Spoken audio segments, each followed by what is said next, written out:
Hello friends, Anderson here. Welcome back to Kill 10 Rats Plays Ironsworn Chapter 2, Episode 19. We are approaching the end, the culmination of our Red Crest story arc here that took so many twists and turns that it's been a while since we actually embarked on this journey. And as we get to the point where we are about to wrap it all up, I have, of course, asked myself a couple of questions with regards to how do I want to end this. Now, that's not to say I tried to plan ahead how I want to end it on a story level. I just gave myself a few cornerstones of expectations on how I would like the story to progress. And one element that I've been struggling with a little bit since we started this arc, since we found out Arsula's connection to nightmares and dreams and unrealities, is I don't want to end this on the note that some or parts of this weren't real or it's all a dream or any of that nonsense. So I feel like we've already established that whatever happens in that nightmare realm and that interplay between nightmares and Ironland reality is, by any reasonable definition of the Ironlanders, real, and definitely by the definition of what the elves consider reality, who basically think of this all as one connected whole anyway. So with that said, that also brings to mind our upcoming potential final confrontation, which, well, considering that we have so far envisioned Arsula as a prisoner who is bound to this tangle of roots and pierced by iron to torture him for all eternity, that seems to be, if it becomes a physical altercation, quite a one-sided battle, which means, of course, that it probably can't be a physical altercation. So those are kind of my cornerstones. I don't want this to be a very unepic battle where Arsula is not capable of fighting back physically, but I also don't want it all to have been a dream. So that's the challenge. Let's find out how we solve it. Kynan lets go of Saskia's arm and steps away from her, looking her up and down and seeing her mostly intact, at least as far as he can tell, definitely better off than he is in his beat-up state. And he, him being him, lets out the first thing that goes through his mind, which is, "Where did you go?" Well, considering our task was to find her and keep her safe, I found her, and when she informed me that we could use some arcane means of transportation to reach a hideout of her father's, I offered to tag along. And she pauses and looks around at this underground tomb and gives Kynan sort of a look. Suffice it to say, she neglected to mention a few minor details about her father's current condition, house, or, well, pretty much anything else of any relevance. And that pretty much satisfies Kynan, who just snorts somewhat dryly. And, well, this definitely played out as he suspected. Asha knew about this star chamber and how to use it from Arsula. She sought refuge with him, having acted somewhat on his orders or in his interests in an effort to reconnect with her father. And that's how Saskia wound up here. Except, of course, it doesn't really explain where Asha went or whatever else happened. So where is she? Oh, I can take you to her, but I got a very distinct sense that this was not going to be the happy reunion she had been hoping for. Wait, there's a reason I came down here. Oh, I am hurt, wounded, in fact. You didn't come down here for me. And he doesn't really answer that, but just proceeds farther into this hall of alcoves and burial biers to look for anything that obviously stands out as a solution to the Arsula problem, since he just has this hunch that this is probably the place that Efka was referencing, which means it's probably time to make up our minds what this solution is. Now, we hinted last episode that this could be a person, but I feel like it might as well just be a weapon. So as much as I like this vision of one of the 4 bears of the Varu being interred here in a sort of semi-undead state with the express mission statement to take Ursula along to the afterlife, that's not our only option. It might as well be some kind of weapon that houses the spirit of such a person that got created, and that's an approximate similar functionality that it bestows on it. So I feel like we should ask the Oracle here what this is. So I give it 50-50 odds, 51 plus it is a weapon, and anything below it is a person. We get a 0-6, that makes it a person, much to my delight, because I think narratively that's just somewhat cooler. And as it is a person, they should have a name. We roll a 60, which gives us Neda. And I'll just apply my newfound identity definition numbers range template on there, saying that 51 plus is female, anything below is male, and rolling a match is non-binary. So we have a female here, which I guess, again, with Varu society as we've envisioned it, makes this possibly an ancestor of Efka, which is maybe also how she knows about it. Let's just decide that's a fact now. So this role of the speaker, of the spirit talker, is handed down through the matrilineal lineage of this line of Neda and her ancestral forebears. And we picture the arrangement as being somewhat strikingly obvious that this is a different burial from all the others, as Neda is buried in a sitting position on a woven wicker throne kind of thing against one of the forks in the burial tunnels. So there's like a Y-shaped set of tunnels going out from where our worm is doing its rounds, and at the fork of that Y is this wicker chair with a desiccated, mummified Varu sitting on it, with a colorful, dusty blanket neatly draped across her legs, holding a ritual staff in hand, and sitting there with the head slightly bowed until Kynan approaches. And this lifting of the head, of course, causes Kynan to recoil and reach for his weapons, which in turn causes the animated form of Neda, this not really dead revenant, to hold up a hand. You are human, and yet your fates are woven into mine. Strange how times seem to have changed. How many years has it been, I wonder?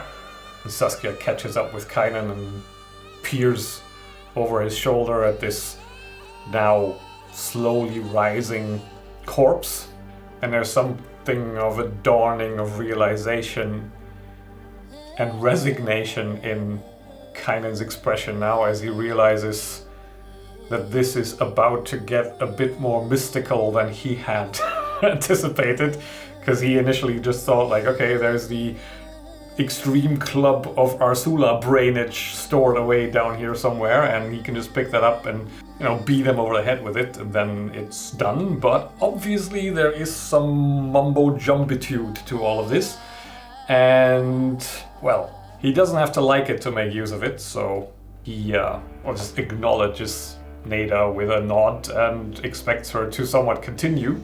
The father of nightmares has found the one thing that will unbind his shackles. His own blood. It is as we feared. And thus it comes to my destiny at last. I ask only that you guide me to him. Warriors of my tribe. You may not be as I had envisioned, but we share a goal nonetheless. It would seem so. Say we take you to him, and then what? I will bestow upon him first forgiveness, and then oblivion. And Kynan looks over his shoulder at Saskia. When they speak in riddles. I like the sound of oblivion.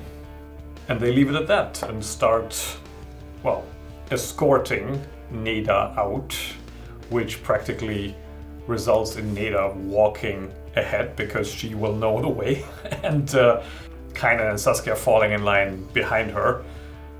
readying their weapons in case of any assault by Arsula's loyalists or forces. And as they're about to emerge back into this created worm thoroughfare, Neda stops and... what's she gonna do? I think she's going to... I think she's taking her staff with its thick top end and she starts whacking the wall of the tunnel with it in a very deliberate way, sending vibrations down the tunnel wall in sort of a pattern. And as Kynan and Saskia are looking at each other, she at length is satisfied with whatever she's accomplished and sets out again. Worry not, we may pass undisturbed. The lurker below will not be bothering us. And thus follows an uneasy walk up the slope as they repeatedly check over their shoulders, with the notable exception of Neda, because she knows that nothing's going to come up from behind, but I don't think Kynan and Saskia are equally convinced. And I think even though we're kind of at the end of the delve, we found a solution where we know where to, we have a local guide, we know where to go. I think we'll just do a qualifying delve the depths roll here, especially since we are the escort, to see if we run into any danger before we get to the place where Arsula is kept. I feel like we'll do that. We're not using haste, we're not using trickery that leaves wits, so we'll roll plus wits.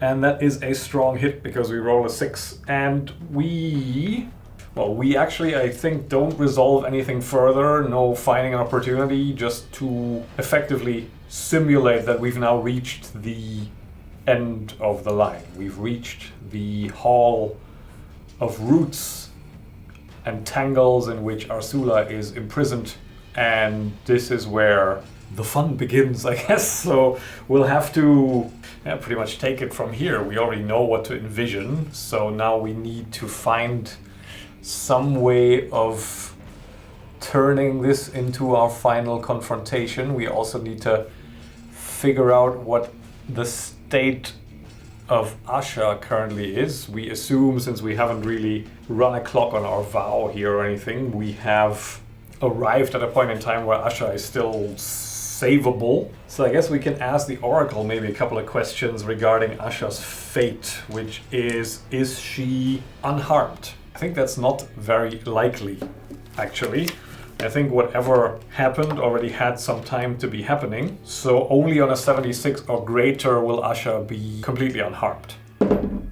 33, so she's already been subjected to some kind of ritual of Arsula's and potential followers. Are there any followers here? I think that's likely, 26 plus. 65, there are also followers here that are probably conducting this ritual. And they are, I think that we can infer, they are elves. They are adherents to Arsula's cause. Is Asha conscious? That maybe we could do a 50-50. 51 plus, she isn't, and anything below, she still is. 59, okay. So that sets the scene for us, I think.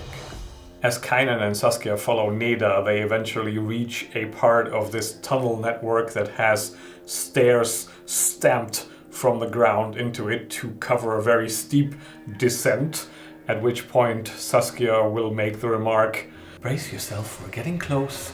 And Neda's steps don't falter as she very deliberately descends, and at the bottom of the stairs, the tunnel opening connects to a very sizable cavern that has a very uneven look to it because it is wrapped in an intricate network of roots that come down through the top of the cavern, where a massive trunk pierces through the roof and it spreads apart into just a web of offshoots and roots that circle the entire cavern in all directions, even on the floor. And they frame in the very center of it almost a cocoon that has a humanoid shape hanging in it, entangled in roots and pierced by them high above the ground. And to Kynan and Saskia, it just looks like a hanging, dried out corpse that has been absorbed by this network of tree roots. And there is a dull reddish shimmer, almost like a reddish mist of sorts, clinging to the tree roots. And they see that running like veins through the roots of these trees are little traces of what Kynan, from the description that he's been provided with, knows to be iron. And he knows that this entire network somehow connects to the top of this, and that there is this pillar on top there, and that this is the described prison that they expected to find here. The one element of the scene that they did not expect necessarily to find is the 3 additional shapes, robe-clad and masked, standing over a fourth. A young woman lying on the floor, draped in some kind of ritual gown. And the 3 shapes, for all their silhouettes and designs of their masks, very likely also to be elves. At least that's what Kynan takes them to be. They stand above the prone form of the young woman, and they are not moving, not making a sound. They are just standing there like statues, hands clasped, heads bowed, looking down at what Kynan presumes to be Asha, even though he's never seen her actually. And surrounding them, this mist that floats through the air here, these wafts of almost a reaction to all this mystical energy clashing in this room. They turn sickly purple as they pool around Asha on the ground and this arrangement of 3 as they conduct their ritual. And as Kynan and Saskia lay eyes on this scene, there is this intense knotting feeling of foreboding and unease just engulfing them as they step into the visual presence of Arsula and just cannot help but react on a very instinctive level to this, which is also what made Saskia then turn around and walk the other way, at least when she came here alone the first time. Now this is where I reached the point that I had not planned for really in any great detail, and that I just had some outlines of ideas for, and that is, how does this play out? How do we actually resolve this confrontation? Obviously we can and probably should make this a scene challenge, because we have a very clear negative outcome that could be the result of failing it, which is that Arsula manages to transfer his spirit into Asha. And then the question is, can we somehow, through the means of whatever Neda is capable of, still get him out of there? But I think at that point we can at least assume that it becomes some kind of combat encounter. And as for the scene challenge itself, I felt like this could actually be quite an interesting opportunity, especially since we are dealing with the topic of nightmares and Kynan being tormented now and not knowing too much about his, us not knowing too much about his past. The option I had in mind that felt the most right to me and how to resolve this is to make it a very personal challenge as soon as they come within reach of Arsula's direct presence. And so I think that's what we're gonna do. I think that's how I would like to play this. I would like to give us the opportunity to not only confront Arsula, but perhaps learn a bit more about our main character, or possibly characters here. And so as Kynan steps forward, now shoulder to shoulder with Neda on one side, Saskia on the other, brandishing his iron blade, Saskia brandishing her spear and shield, he, on the first step, already starts hearing faintly out of earshot the cawing of seagulls, and on the next step smells a breeze of salt on the air, somehow nonsensically, as he takes a third step and wakes up, startles awake, sitting upright, momentarily dizzy, trying to orient himself. He's on a simple cot covered in furs, and he is Well, where is he actually? Because we never really determined that. So let's find ourselves a settlement name. We'll roll on the settlement name category first. 89, a season or environmental aspect. And in detail, that means, hopefully not summer song, that would be hard to explain. 38 bleak frosts. I mean, yeah, I guess that's appropriate. And what we definitely know is there is trouble in bleak frost. And the trouble is a settlement trouble, which we will determine now. I guess very fitting on the theme here that we roll the double zeros again, because this is just how it goes. So there is lots of trouble in bleak frost. The first one being, what happens if I roll twice and then roll twice again? Do I roll 4 times or I don't think so. I'm gonna take this as a 79 instead, otherwise it's just gonna get silly. 79 is conflict with firstborn, so we have a conflict with firstborn, and we remember that Kynan has a bond with a firstborn that we also don't know where it originates, so maybe he took the wrong side at some point in the past. Don't worry, it'll all become clear where I'm going with this in a minute, but the second trouble is 25. Someone is missing. So someone is missing in bleak frost and the firstborn are accused. Let's give a name to our missing person.